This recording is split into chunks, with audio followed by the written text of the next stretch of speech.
Experts are now coming forward with what they say is the real story behind the secret 2018 China-Vatican Accord. The truth, they say, is a willingness on the part of Pope Francis and his Vatican to help China advance global Marxism in exchange for secret payments by the communists totaling billions of dollars.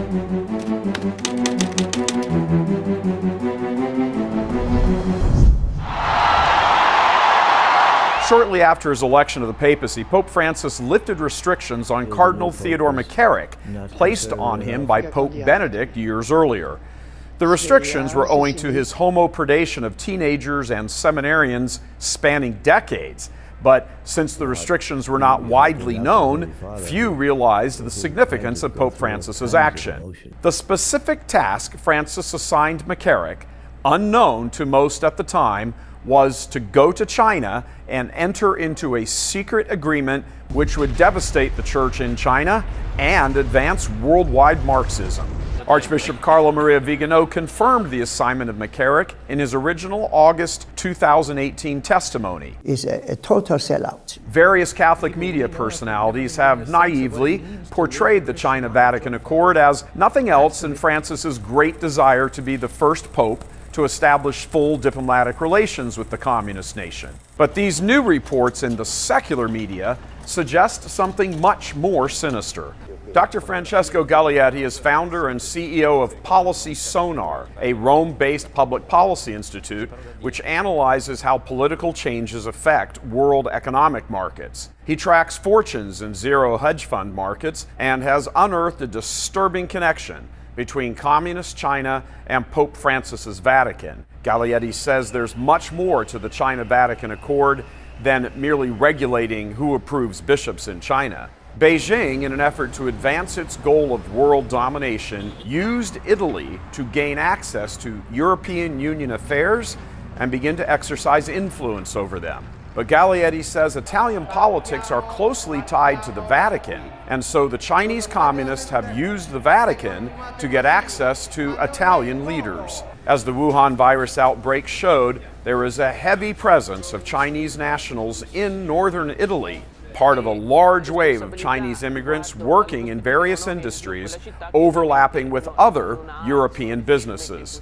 Gallietti has written a damning expose revealing how the Vatican has been willfully used and is complicit in the Chinese communists gaining access to Italy and, by extension, the rest of Europe. 世界卫生组织总干事先生 His book, Red Contagion, How Italy Has Become China's Trojan Horse in the West, is currently only available in Italian, but an English translation is in the works. It supports many of the same types of claims by exiled Chinese dissident billionaire Guan Wengui, who asserts that Beijing is paying off the Vatican to the tune of $2 billion a year and has every year since 2013 to stay silent about its crimes and plans for world domination. Church Militant has confirmed with U.S. State Department officials claims by Guo that the Chinese communists have a plan for world conquest, which goes by the code BGY in English. B stands for the color blue, indicating control of the internet. G stands for gold, pointing to buying influence through payoffs. And Y is for yellow, the plan to assert control over key people through sex and seduction. Part of the master strategy also includes influencing media giants to promote Chinese messaging, something that President Trump points out with regularity. Who are you working for, China? The secret China-Vatican Accord is actually a violation of United Nations protocols which strictly forbid secret agreements between nations, which was a leading cause of multiple wars over the years. Likewise, in addition to the agreement itself, there are also codicils, addendums, which both China and the Vatican are also keeping secret. Look at the link, Italy, China.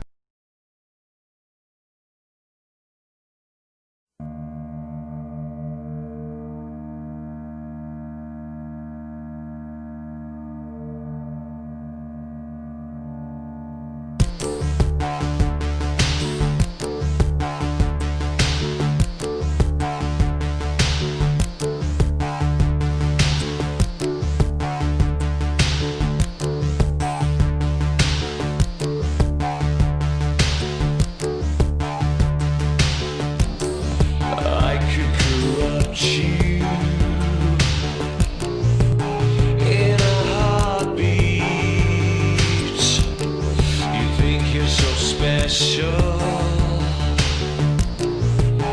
Think it's so sweet. What are you trying? Don't even tempt me. Soon you'll be crying.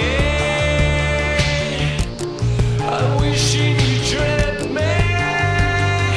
You'll be calling out my name. They murder people, outright kill them. They have what amounts to a concentration camp system in place for political or religious prisoners. They forcibly abort all children except the first one. China is an evil empire run by godless, bloodthirsty leaders, atheist Marxists. The hammer and sickle speak for themselves. They are instruments meant for violence, to deny individuality, and to demand submission to the state. The God-given dignity of the human being is completely ignored. Communism believes in so-called globalism, not just the kind the Hollywood patsies, vegans, and environmental nut jobs do. Those crowds are just useful idiots for the Marxist crowd. Which brings us to the church, and in dealing with China, either the biggest patsy of them all or in on the deal. We know there are Freemasons up and down the Vatican. It has been for over 100 years now. And who can forget that while vice president, this abortion-loving, phony Catholic crafted a deal with the Chinese communists that enriched his son, Hunter, by a cool $1 billion. That's billion with a B. So why would there be such a cozy relationship between this pontificate and the commies in China? And it's beyond cozy, it's downright alarming. Nearly every major bad actor on earth is involved in this triangle somehow. Theodore McCarrick, who appears to have been a communist plant in the church, set up the China-Vatican deal before being exposed as the twisted pervert he is. That deal has been denounced not only by Archbishop Vigano, who blew the whistle on McCarrick and associated scum, but is now hiding for his life for having done so. It's also been denounced by the very man who would know more about it than any other man alive, Cardinal Zen. Yet, the Vatican continues to maintain all is good. China, in fact, is the role model of Catholic social justice in action.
Common thread linking the major Islamic terrorist attacks that have recently occurred on our soil, 9/11,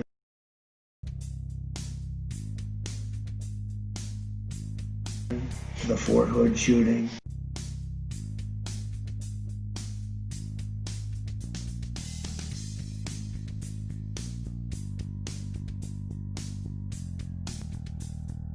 the Boston bombing,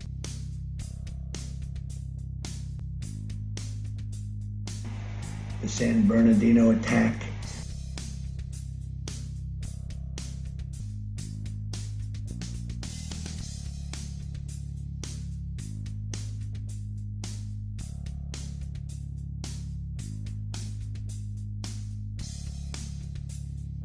Orlando attacked. His name is listed on the .com website in the cast section for this video, listed as a club patron. Here's the link. Amazing. There's the IMDb listing.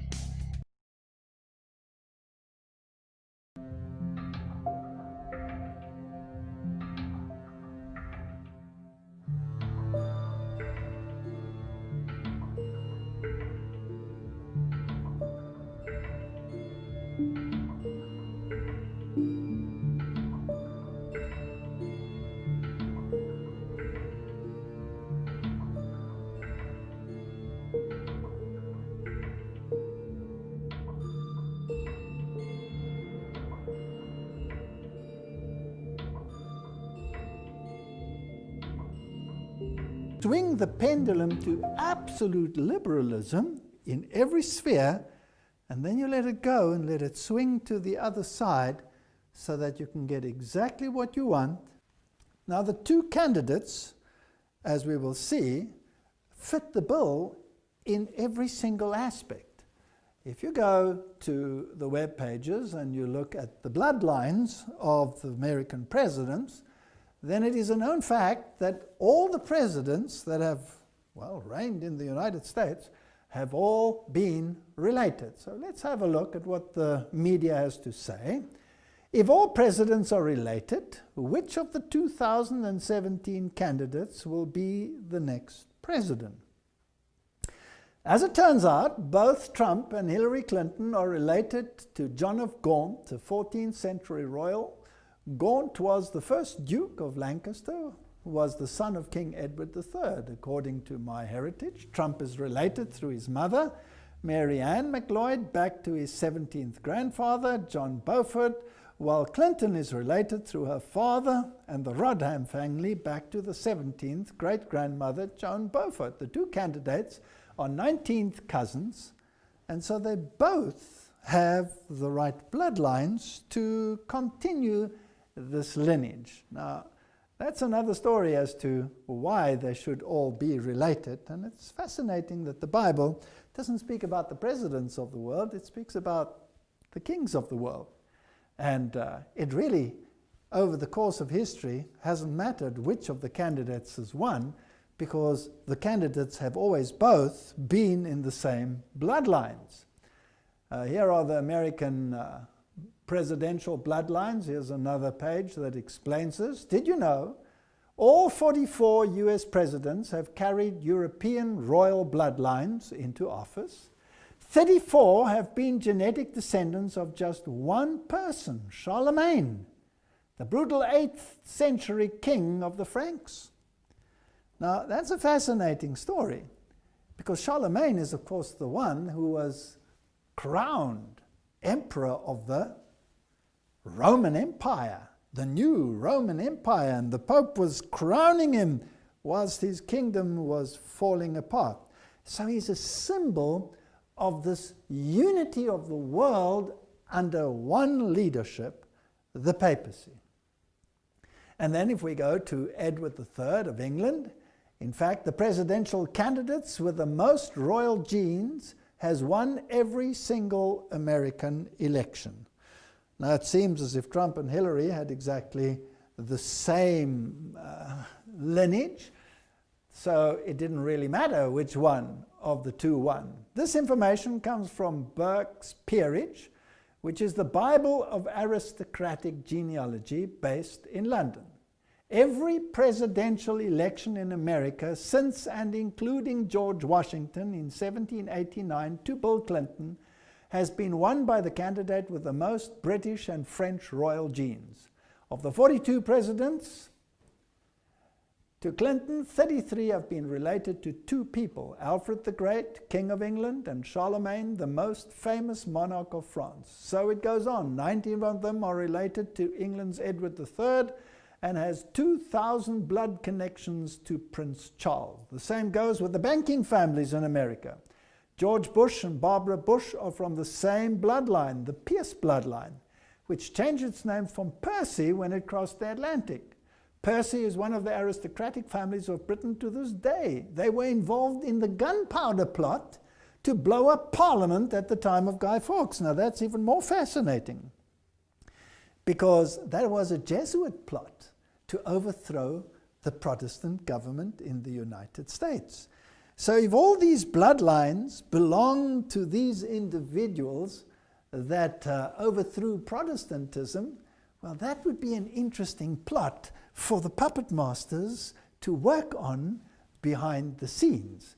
But we're just looking at the facts, so let's continue.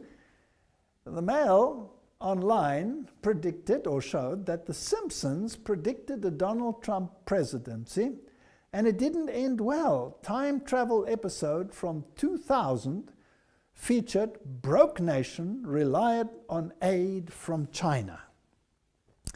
Now, as we have seen in some of the previous series that we have made, The Simpsons the writers of The Simpsons are all probably insider individuals with more knowledge about what is going to happen in the world than most would deem possible. And as some candidates have said in the past, if something works out the way that it has worked out, it works out that way because it was planned that way. So there is that element, but there is also, of course, an element of luck maybe involved as well.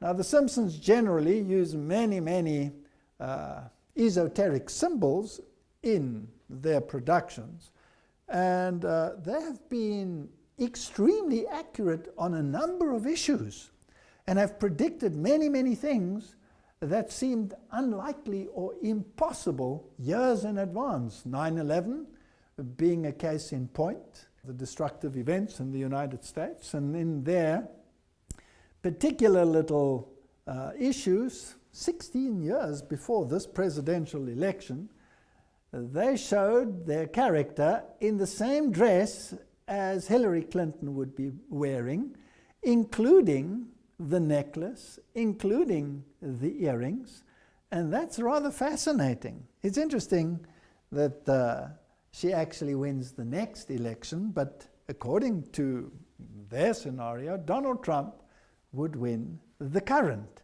election.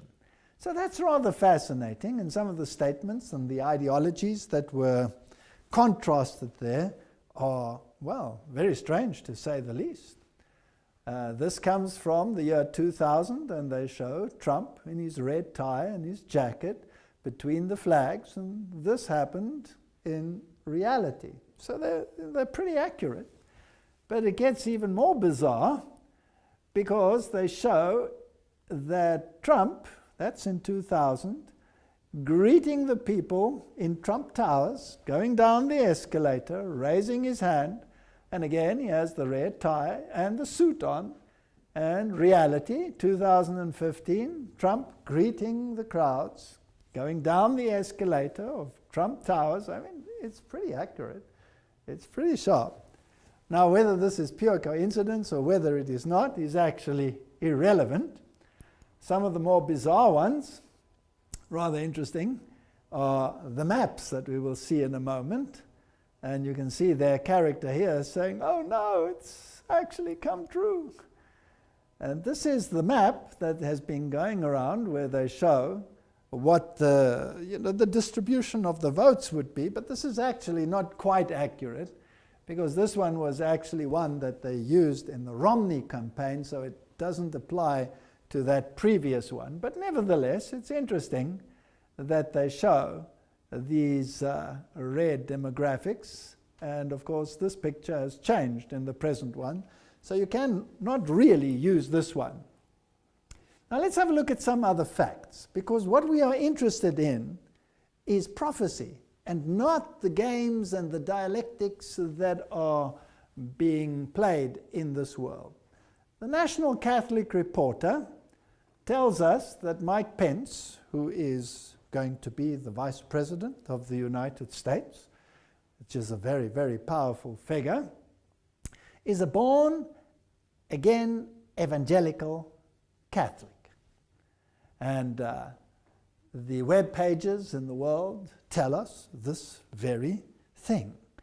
Now, that's somewhat of a misnomer, and a few years ago, that would not have been a possibility. To be a born-again evangelical Catholic would be considered an oxymoron. It would be impossible. In my youth, that would have been impossible. But the religious landscape has changed, and there's been such a merging of Catholicism and Protestantism that this contradiction in terms is today a common reality. So, a born-again evangelical Catholic. They say that he was a rather dedicated Catholic, Mike Pence. He was an altar boy and very dedicated. And what about Donald Trump? And went to Fordham University, a Jesuit school in the Bronx. So Donald Trump tries to downplay his Fordham experience and rather to upplay his later experiences. And then he went to the University of Pennsylvania and studied economics for 2 years. So he did attend a Jesuit school, which is interesting and just one of the facts. Now, it's fascinating that the other side, of course, had chosen Tim Kaine as their vice president. And the two met in debate, and apparently Mike Pence was the stronger candidate in that debate, or so they say. But nevertheless, would have made any difference, because both of these are Catholic gentlemen. And let's have a look what the Harvard Divinity School tells us about Tim Kaine and Mike Pence and faith. It says that Kaine was educated at a Jesuit high school and has been influenced throughout his life by Jesuits. Often seen as progressive and open-minded in the US, he's also been called a Pope Francis Catholic. What does it mean to be a liberal Catholic reformer? Now, it's interesting that the Jesuits themselves say, or Ignatius Loyola said, that if you have to choose sides, then a Jesuit can choose one side and represent it to the point of death, while a fellow Jesuit may choose the opposite side and defend that to the point of death. That is the Hegelian dialectic, and it's fascinating how it works. So it really wouldn't have mattered which one of these two would have become the vice president, and it really wouldn't have mattered which one of these two would have become president.